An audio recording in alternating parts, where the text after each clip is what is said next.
Welcome to Nature Calls, Conversations from the Hudson Valley.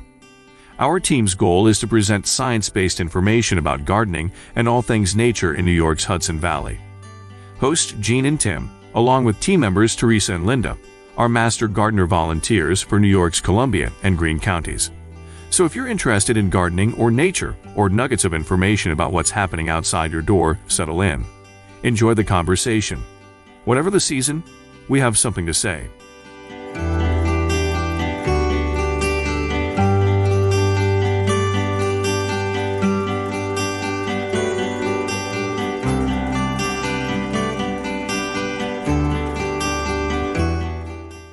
Hi, I'm Tim Kennelty. And I'm Jean Thomas. And welcome to another episode of Nature Calls, Conversations from the Hudson Valley.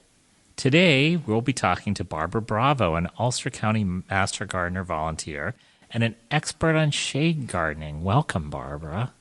Hi, I'm really glad to be here, but please don't call me an expert. You are an expert. We know you're an expert.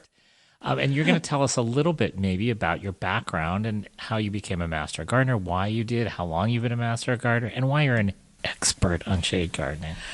Okay, taking it from the top. I've been a master gardener for 17 years, and I joined the program because it was something I really, really wanted to do. I wanted to learn more about gardening. Overall, I've been gardening for at least 30 years in Ulster County. And my gardens are surrounded by forest. So I really had to learn about shade gardening. Necessity, yeah. It was absolute necessity. And a lot of that in the beginning was trial and error, you know, coming home and wanting an English cottage garden. And then finding out that that was not going to happen. At least not at this house. You can't always get what you want, you know? Not at Scones. all. I was referring to the song, but still. Yeah, so I've had just the opposite problem. I planted trees, so I'm actually creating a shade garden unintentionally. But there's a lot of challenges with shade gardening, right? Well, it depends on what you want.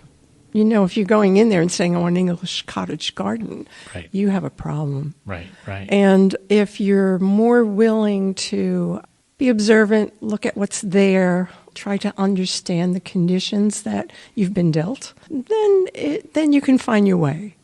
But with shade, and yes, creating shade's really important because otherwise we'll just be baking in the hot sun every summer, and that's not pleasant.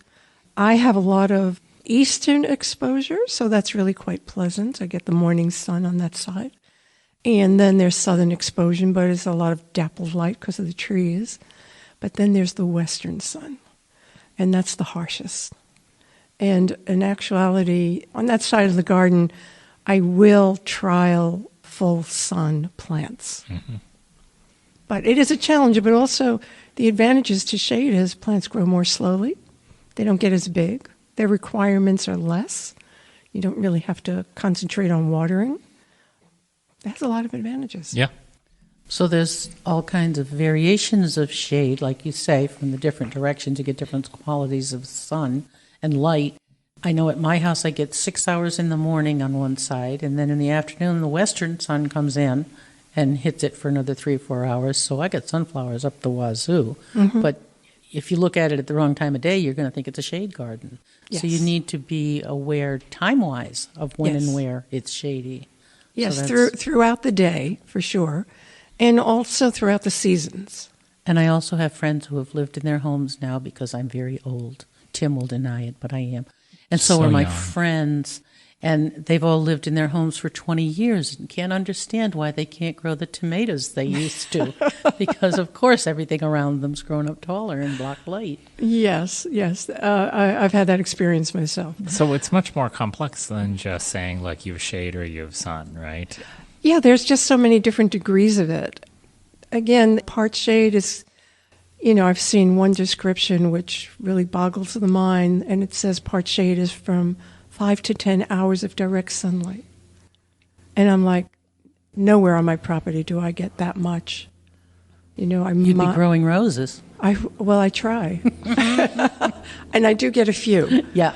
Well, that's one of the other things. You can probably get away with growing anything, but don't expect it to flourish the way it would in full sun. So how do you, with kind of these different degrees of shade, how do you go about choosing plants? What do you suggest to people? Do they look at the tags? Do they look at books? Do they look online? How do they decide what plants are right? Or is it from experience? Well, for me at this point, I have to say I've been living at my house for 38 years. So I know it pretty well. She moved there as a small child, of course. Yeah. Mm-hmm.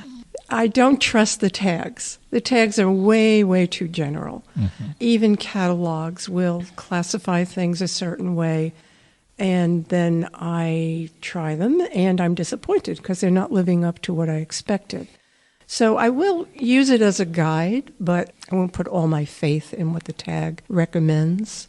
And there are plants that are recommended for shade, and I find they do better if I give them part sun or part shade. I think those terms are interchangeable.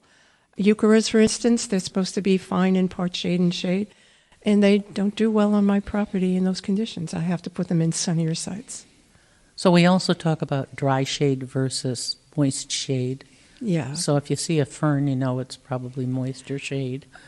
Most likely, but not necessarily so. There are some ferns that can take dry shade. I have a lot of dry shade. And so it's took me a while to really understand that. You know, a lot of plants were not happy. But once I kind of started seeing what was flourishing, I find Brunner or Jack Frost self-seeds like mad around my property. I basically use it as a ground cover. Also the species type, it's become a ground cover. There's the wood poppy, and that's a native. And I like that. I do too, and it's nice color, yellow. Yeah. It's got that bright burst of yellow and very interesting seed pods. The leaf itself is very interesting. It's a wonderful plant, and that takes dry shade. And Bleeding Heart. Bleeding Heart does fabulous. And they pop up and come back like crazy. And they do. Yeah. They're very abundant. So that's 3 of the winter winners. Hosta grow just about. Well, hosta, some of them will do just fine in dry conditions. The only drawback, of course, is that the deer like them too. But they're great fillers. And when you have an area that's barren ground, the first thing I want to do is get something big and bulky in there, and then plant around it. So you definitely need to think about deer when you're planting, especially shade gardens, right? Because there's a lot of plants that are susceptible to deer damage that are shade plants, right? Well, hostas for certain, but if you want something big and bold and you have enough moisture, this would not be for dry shade, but if you have enough moisture in a shady niche, Ligularia will fit that. Very large leaves, very beautiful, deep green on one side, red on the other, and there's a lot of variety within there. And they flower. Mm-hmm. Yeah. Yeah. And they can take deep shade or part I shade? have them, they really prefer shade. Now, deep shade, you have to be careful about deep shade because that's usually described as 1 hour of direct sun. The other side of the moon or something like that. Well, yeah. also wet. They need moisture. They need moisture. They'll flourish on near a pond's edge. I do not have any water on my property. And I just have a couple of spots where the soil stays moist enough that they do all right. Okay, now shades and natives. What was that spaghetti plant you were telling us about? Spaghetti plant? I'm just going to go there and say it's Spagelia. I say Spagelia, you say Spagelia, right? Yeah. Marylandica, do you ever plant that? That's my obsession. I don't have it, no. Yeah. Well, I'm obsessed with it. But you did say red flowers? Yeah, Indian With a yellow pink. heart. Even though Bright yellow. its common name is Indian pink, which I don't understand. I think there's some reason for that, I'm sure. But that's a good shade native plant Pink that's good for dianthus pink. Yeah. Okay. Well, Jean always schools me on such things. I make up a lot of it. So that's a really good shade plant. There are some other good shade natives. Yes. Oh, definitely, more than you would imagine. I love Iris cristata. It's a beautiful small plant. Can be used for edging. Or you could kind of fancy it up with some stones and put in a nice little planting of it and have a nice little statement going on there. For me, it spreads like crazy, and I'm just moving it around now. There's Aquilegia canadensis. Yeah, great. And That's a that good likes plant. to throw itself around quite a bit. Mm-hmm. And, how can I forget? Aruncus. Beautiful, beautiful goat's beard. And a native, too. And it makes a nice statement. It's a nice early pollinator plant, right? I mean, Yeah. I know it. Mine blooms in June. And it does reseed. If you're not that eager to go out and weed, you'll find some reseeding for you. And it has stature. Because sometimes when you're looking at shade plants, they tend to be kind of small, kind of low. And I know I'm always looking for something that's going to take up space and be at the back of the border and have a real presence. And Aruncus really fits that situation beautifully. How about shade shrubs? What about some favorite shrubs that would do well in Nine shade? bark does well. Huh. Okay. And so you can, and there's a lot of variety now with the cultivars. You can use nine bark. Oh, don't forget oak leaf hydrangea, which is wonderful. And again, they keep tinkering around with these plants, so you don't need necessarily to get a shrub that's going to be 10 feet high. You can get a cultivar that'll come in a little bit shorter. And then, of course, there's pruning. Just keep pruning it to keep it within bounds. And you were talking about, before we started recording, Father Gilla, too, right? It's a beauty. It's just such a beauty. Yeah. And that is a small shrub, although there's a cultivar that probably grows to about 4 feet. And then there is the more species type, and that's going to be larger. But you get spring flowers, and then it's a bluish-green foliage during the season, and then in the fall it takes on different colors that are kind of yellow and a bit pale coral. Pretty, really pretty. So you were focusing a lot on foliage texture and colors and things like that. Tell us kind of your philosophy on your foliage philosophy. Well, fall in love with the foliage because you're going to be living with that foliage most of the time. Even in a full sun garden, you have to like the foliage because the flowers, they come, they go, they come, they go. Same thing in the shade garden. You can get plants that flower, and that'll be fine. But we kind of look at that as the icing on the cake rather than the cake itself. So looking for, as I said, I love bold leaves. So I look for that. I look for ferny, lacy textures, which is a nice complement to the boldness of other things. I love Japanese forest grass because it has this look of weeping, almost like a waterfall. So I look for all these different kind of characteristics. So I'm definitely going for foliage first and color in the foliage. Japanese forest grass with all gold, you'll get a beautiful glowing yellowish green. Aurelia is another plant that'll give you those kind of colors. Ligularia will give you a deep green with a red underside. So just by observing the foliage, you can bring a lot of color into the shade garden without flowers. Road trips to botanical gardens is good research, huh? Or to Barbara's garden. I'm Barbara's waiting for garden. the invitation. Did Yeah. you get one yet, Jane? Not yet. I No, think it not flew yet. off the back porch. The No, I think she invitation. talked to us too long, and that's we talked ourselves out of it. And anytime you're in Ulster County. There you go. Okay, and we've got witnesses now. Yeah. We're good. Okay, I do like to go sometimes on some of those garden tours that the Garden Conservancy does. Yeah, open days. Yeah, Open it's a great days. way to get ideas for your own garden, right? It is, and just to experience how people garden so differently. And they could have the same plants. It but does they'll look- reflect your they'll look personality. totally Yeah. different. Yeah. what about annuals? Well, they're great for bringing in that dash of color and something that's going to be there all season, as opposed to the shrubs and the perennials that come and go. The annuals just work their little hearts out, and they just flower and flower and flower. My soil can be rather hard on annuals, so for me it's better to put them in containers and then move that container into a bare area in the shade garden. Sure, begonias. Yes. What else? Impatience. Impatience. Well, of course, coleus. Yeah, coleus. You will get and those perilla. I'm not a Perilla's fan. crazy. I'm not a fan. I am. I like Oh. its attitude. Oh, conflict. Yeah. Well, it's a crazy reseeder. It is beautiful, that deep burgundy color. And it's an herb. It's actually edible, kind of strong flavored, and reseeds like mad. So So what's your if you have it once, you have it forever. So if I were creating a new shade garden, or I had planted so many trees that I knew that I was converting a garden into a shade garden, what's your advice to kind of start out? What would you do? Would you think about, bringing in new soil or digging it up, or how would you start? And you talked about kind of complementary foliage. Do you repeat plants? Like what? Tell me your basic tenets for creating a shade garden. In the designing of the garden, it doesn't matter what the conditions are. It's pretty much the same. Where you want to have some structure, you want to then complement it with other plants. So you can have shrubs, you can have small trees as an understory to larger trees.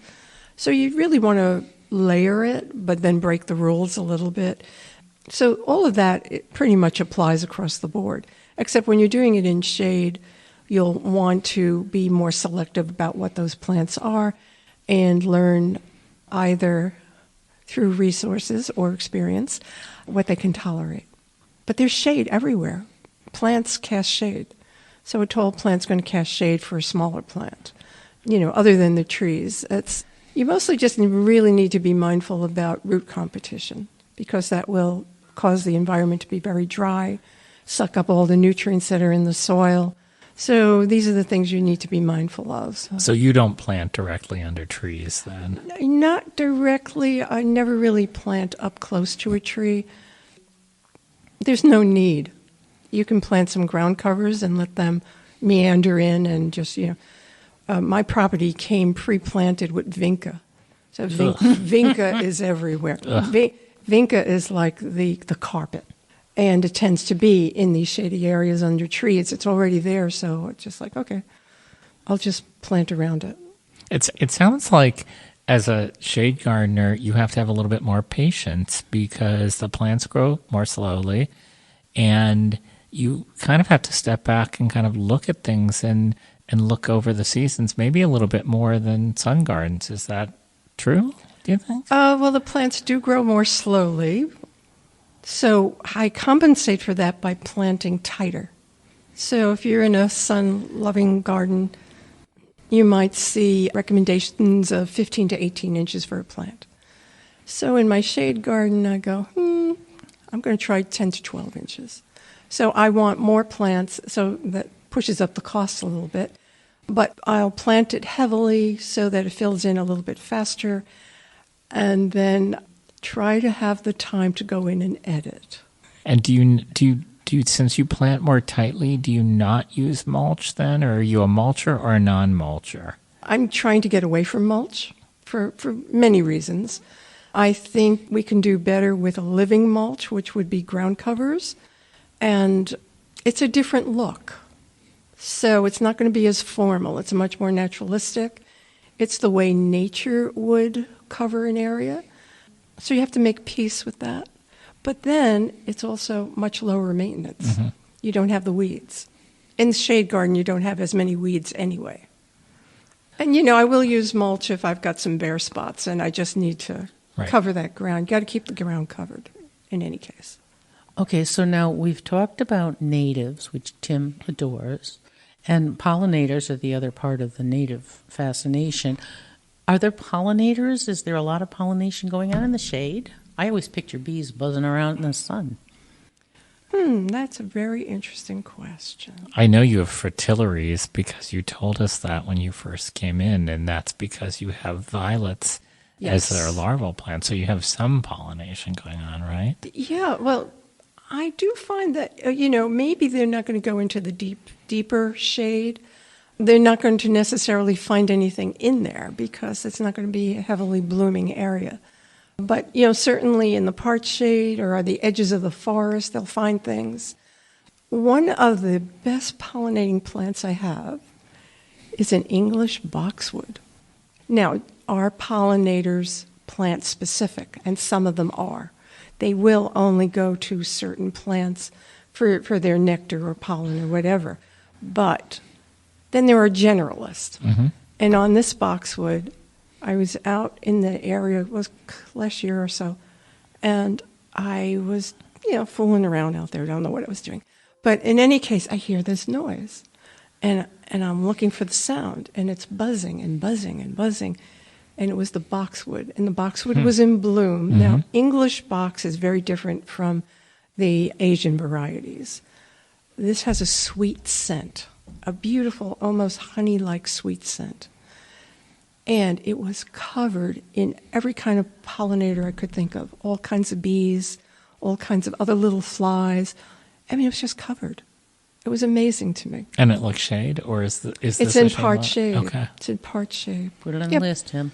But it's English box, not the Asian. Okay. Well, thank you, Barbara, for sharing your expertise and humoring us. For a closing thought, what's your best advice for a listener who wants a shade garden but is intimidated? Oh, just don't be. I like that. That's Yeah. a good look into I the like shadows. Just don't be. I think that's our motto but you have, here, right? You have to do Yeah. your homework. Yeah. You really do. I guess give up any preconceived ideas about what it's going to be. As I said, don't be looking for an English cottage garden. That you will not be able to have. But check your resources. Use university resource sites. Extensions, of course, in climates that are similar to your own.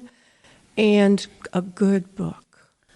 We'll include some of that in the show notes, too, for people. We will right? have some lists for people. And now we know from Barbara in person that it's always cooler in the shade. There you go.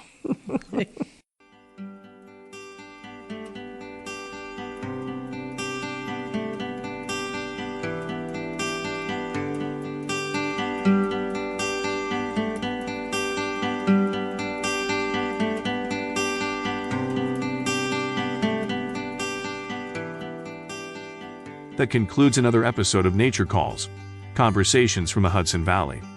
We would like to thank Sandra Linnell and Devin Connolly from Cornell Cooperative Extension of Columbia and Greene Counties for production support. And a special thank you to our listeners for joining us on this episode of Nature Calls, Conversations from the Hudson Valley. You can find links to any of the topics mentioned in this episode at our website at ccecolumbiagreen.org.